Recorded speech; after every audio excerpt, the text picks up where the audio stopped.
Tangsanzang, Wukong, and Beiji had traveled over 800 miles, reaching Yellow Wind Ridge deep into autumn. As they walked, they suddenly encountered a vast white expanse ahead, a great river blocking their path. Tangsanzang asked, "Wukong, look at this wide river without any boats. How can we cross it?" Wukong leaped into the air, using his hand as a visor to look into the distance. He exclaimed, "This river is as wide as 800 miles.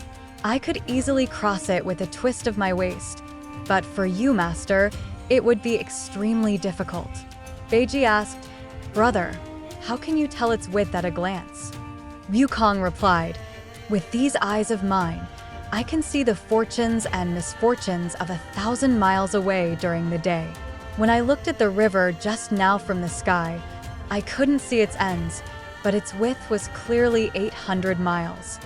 Not far away, there was a stone stele." The three hurried over to read it.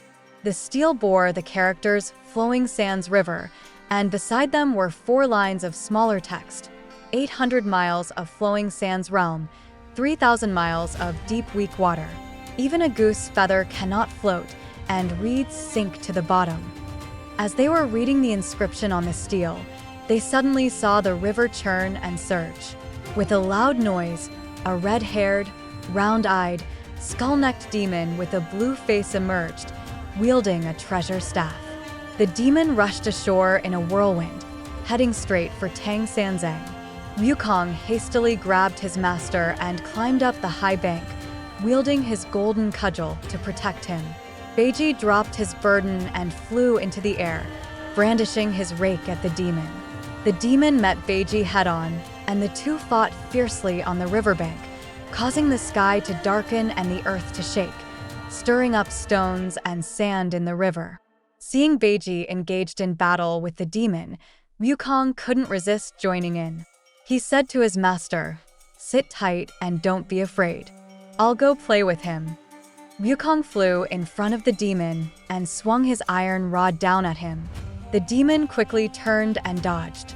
When Wukong tried to strike again, the demon suddenly dove into the river. Beiji complained, "Brother, why did you have to intervene?" The demon was already weak. "With just 3 more rounds, I would have captured him. Now you've scared him away." Wukong said, "It's been a couple of months since I last fought. Seeing you and him battle so freely, I couldn't resist jumping in." Who knew the demon was such a coward and would run away at the slightest scare? Tangsanzang, seeing the demon enter the water, worriedly asked, "The water is boundless, and there's a demon blocking our way. How can we cross?" Wukong said, "This demon is good in water. We'll devise a plan to catch him and have him ferry you across." Beiji exclaimed, "Great idea. I'll stay with Master while you go catch him." Wukong chuckled, "When it comes to water affairs, I can't compare to you, Marshal Tianpeng. It's up to you to catch the demon in the water." Beiji replied, "I used to be in charge of the Milky Way. My water skills are unquestionable.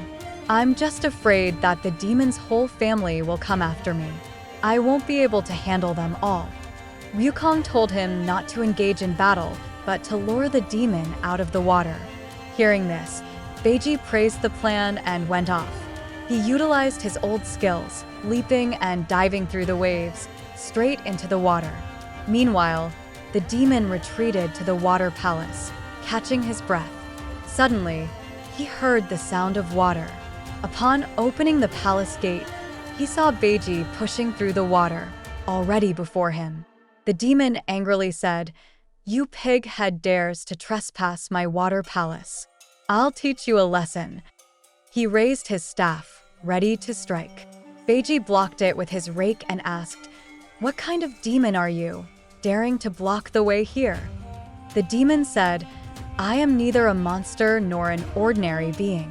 I am the Grand Marshal of the palace window before the Jade Emperor.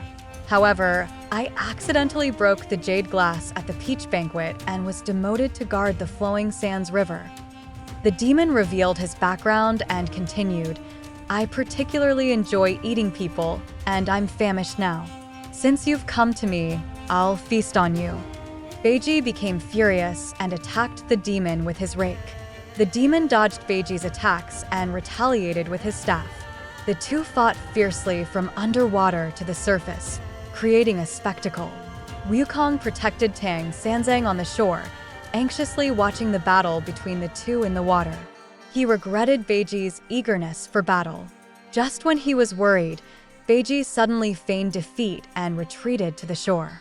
The demon chased after him and reached the bank in no time. Wukong, impatient, leaped to the riverbank and struck the demon with his staff as soon as he arrived. Startled, the demon didn't dare to block and swiftly dove back into the river. Beiji complained angrily, "Monkey, why are you so impatient? If you had waited a bit longer and let him get farther away from the shore, we could have trapped him here. Now that he's gone back into the water, he might not come out again." Wukong comforted Tang Sanzang, advising him not to worry. With nightfall approaching, he promised to prepare some vegetarian food for them to rest. They could think of a solution tomorrow. Wukong quickly returned with a bowl of vegetarian food. Tang Sanzang suggested seeking help from nearby villagers to cross the river instead of fighting the demon here. Wukong explained that the nearest village was 5,000 to 7,000 miles away and they didn't know how to cross the river. Beiji accused Wukong of lying, but Wukong confidently declared that he could cover such a distance easily. Beiji jokingly suggested Wukong carry Tang Sanzang across the river since he could jump such a long distance. Wukong countered by asking why Beiji couldn't carry him with his cloud-walking ability. Beiji explained that Tang Sanzang's body was heavy, like Mount Tai, making it impossible for him to carry him across.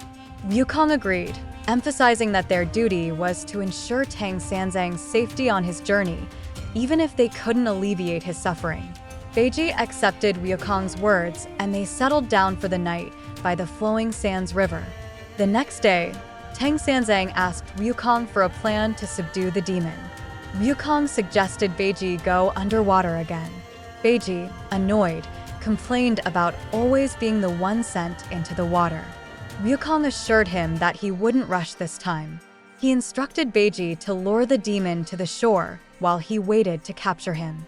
Reluctantly, Beiji agreed and returned to the water with determination. When the demon saw Beiji, he greeted him with hostility, claiming that his staff was a divine weapon while mocking Beiji's rake. Beiji retorted, mocking the demon's weapon and challenging him to a fight. The two engaged in a fierce battle from the riverbed to the surface. After more than 30 rounds, neither had gained the upper hand. Beiji pretended to lose and retreated to the shore. The demon chased after him but stopped at the bank. Beiji taunted the demon for not daring to come ashore to settle the score. The demon refused, wary of falling into a trap. Wukong couldn't contain his impatience and leaped into the air, attempting to capture the demon. While the demon was arguing with Beiji, he suddenly heard a sound above him. Looking up, he saw Wukong descending from the sky. Hurriedly, the demon put away his staff and dove into the water, disappearing without a trace. Wukong stopped at the shore and asked Beiji, "The demon is slippery and refuses to come ashore. What should we do?" Beiji replied, "I have no idea. I've used all my strength underwater, but still couldn't defeat him." Tang Sanzang, tearfully, said, "It seems we can't cross the flowing Sands River." Wukong comforted him, saying, "Master, don't be sad. We will find a solution." Then he turned to Beiji and said, "You take good care of Master. I'll go to the South Sea." Beiji asked why, and Wukong explained, "We're on this journey to the west to retrieve scriptures under the guidance of Guanyin Bodhisattva. Now that we're blocked by the flowing Sands River, we need to ask her for help." Tang Sanzang urged Wukong to go quickly and return soon. Wukong agreed and flew off on his cloud.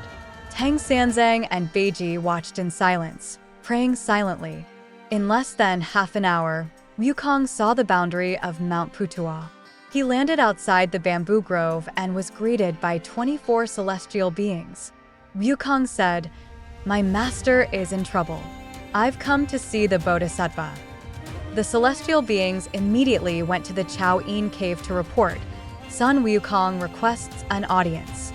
Upon hearing this, the Bodhisattva, accompanied by the dragon maiden holding a pearl, was inspecting the flowers by the lotus pond. Upon hearing the report, she summoned Wukong. Wukong respectfully bowed to the Bodhisattva upon entering. The Bodhisattva asked, "Why have you come to see me instead of protecting Tang Sanzang on his journey to the west?" Wukong explained Tang Sanzang's predicament and requested the Bodhisattva's help in crossing the river. The Bodhisattva asked, "Did you or Beiji mention to the demon that Tang Sanzang is on a journey to retrieve scriptures?" Wukong admitted they hadn't.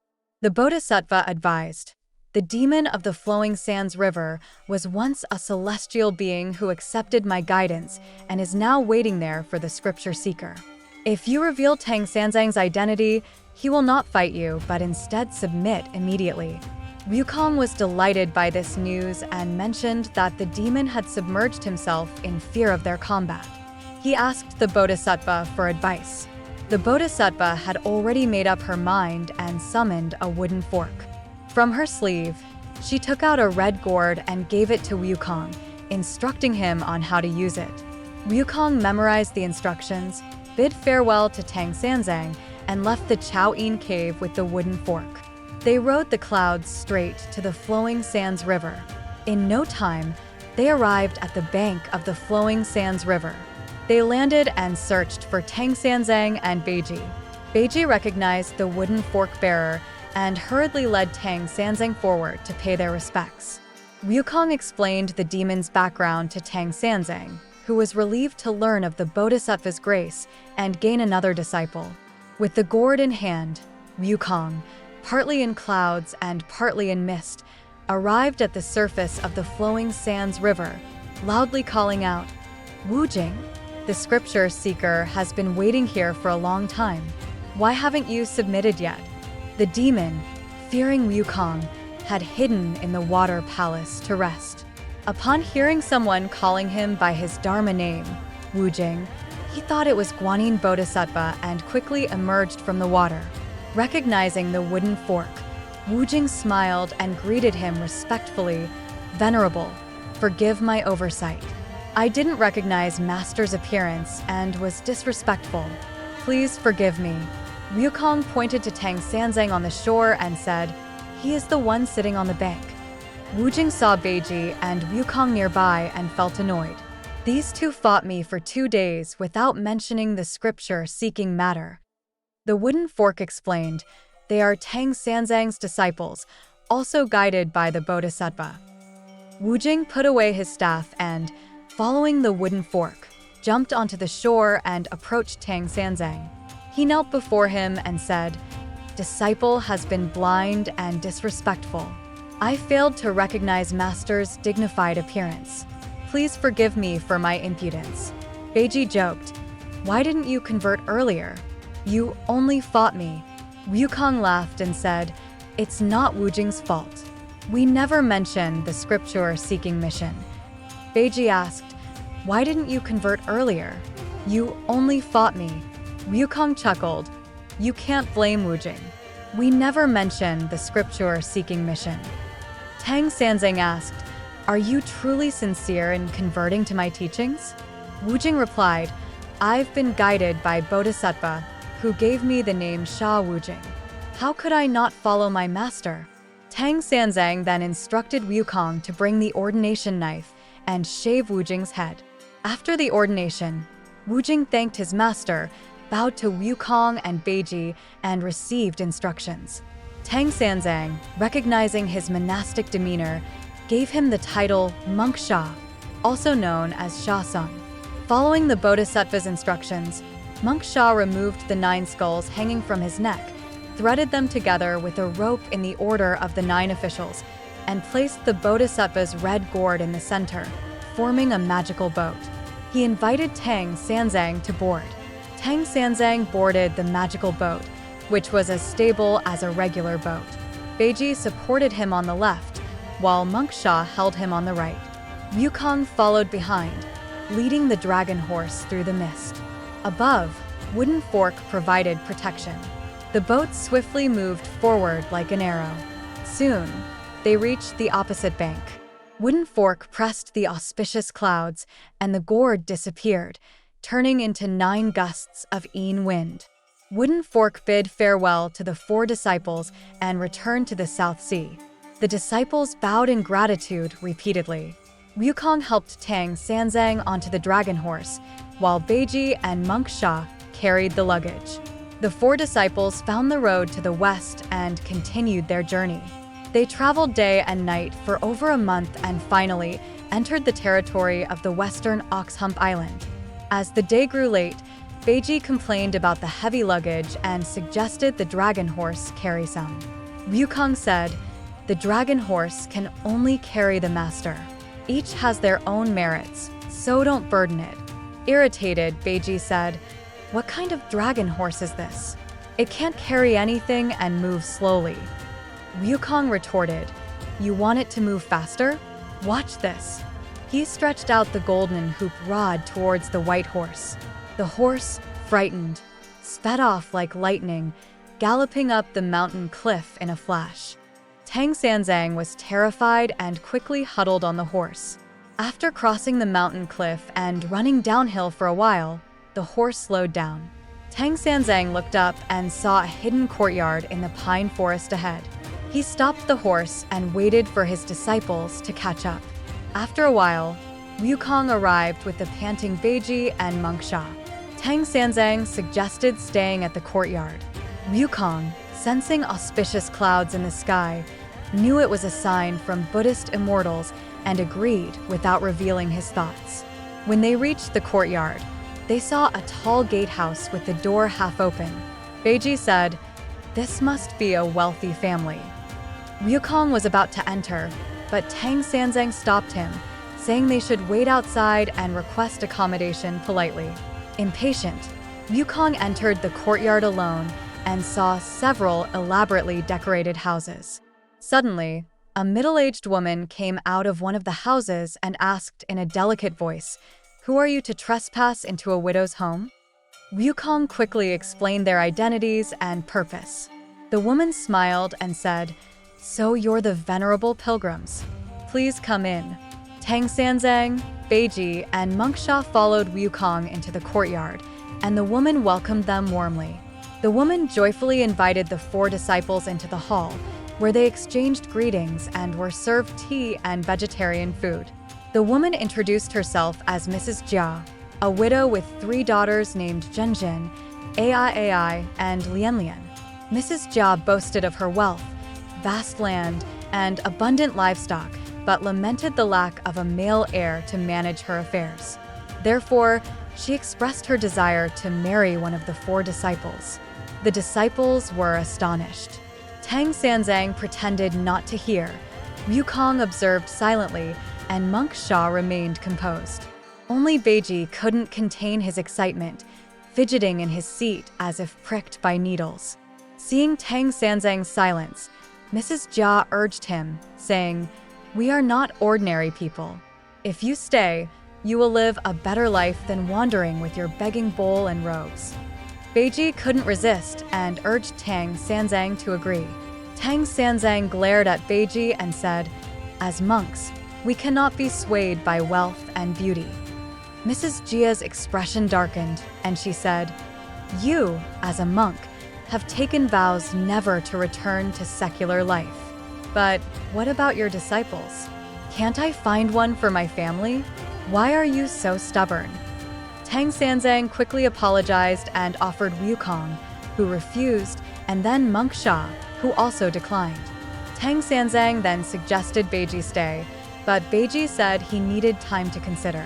Seeing them hesitating, the woman frowned, turned, and went back inside.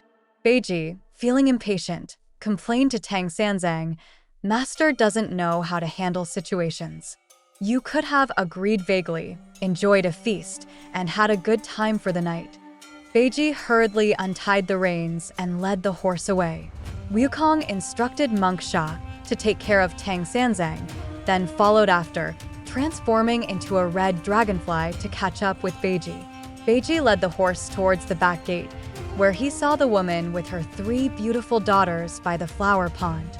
The woman, upon seeing Beiji, instructed her daughters to step aside and asked him the reason for his visit.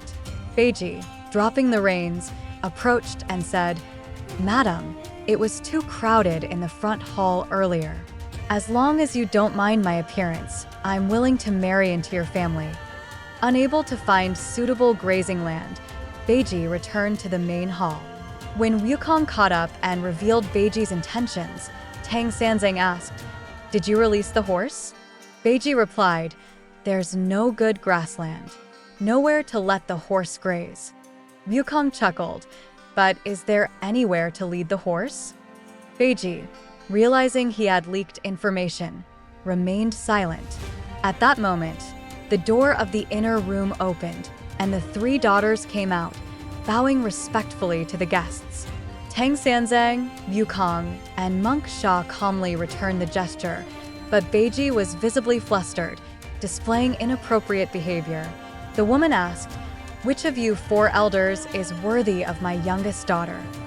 Wukong joked, "Let the one with the surname Pig marry into the family." Beiji said, "Brother, stop joking.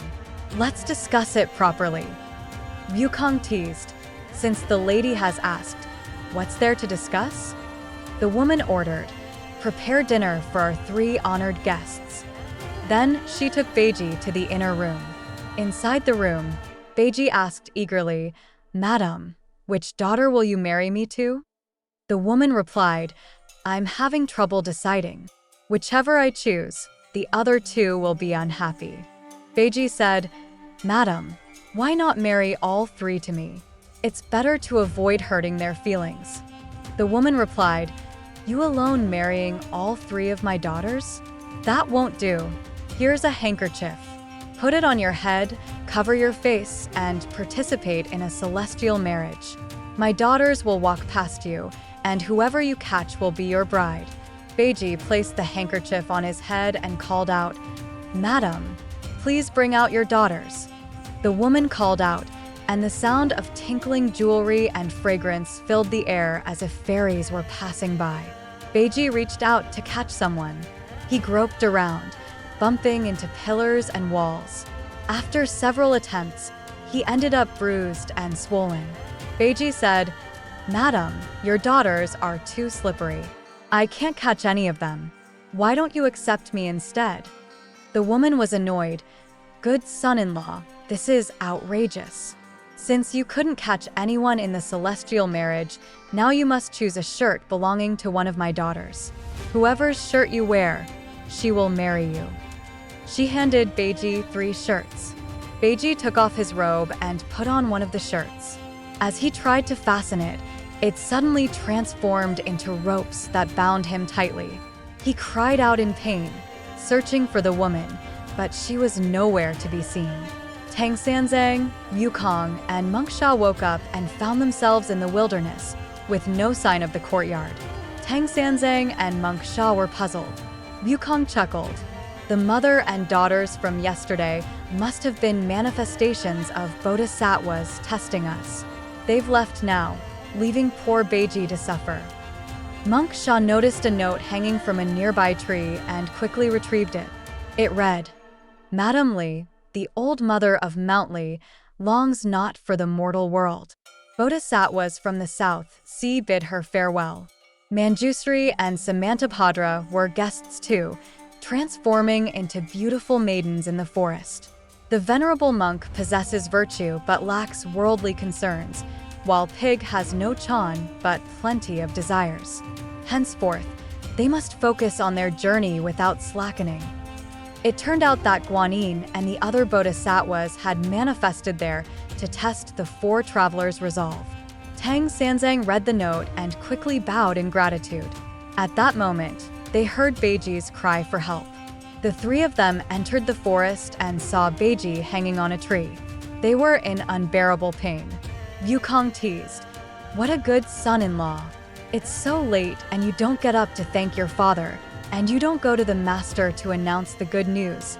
But you are making trouble here. Where is your mother? Where is your wife?" Beiji was ashamed and said nothing. Sha Monk couldn't bear to see it, so he hurriedly stepped forward to untie the rope and rescued Beiji. Beiji was so ashamed that he quickly knelt down and kowtowed to his master. Wukong showed the brief message to Beiji. Beiji was even more ashamed and just looked into the sky and bowed. Beiji said, "From now on, my disciples will never dare to do anything rash again. Even if they break their bones, they will follow the master to the west to learn scriptures."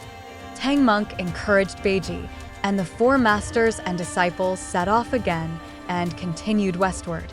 To know about the funeral, please watch the next episode, Ginseng Fruit.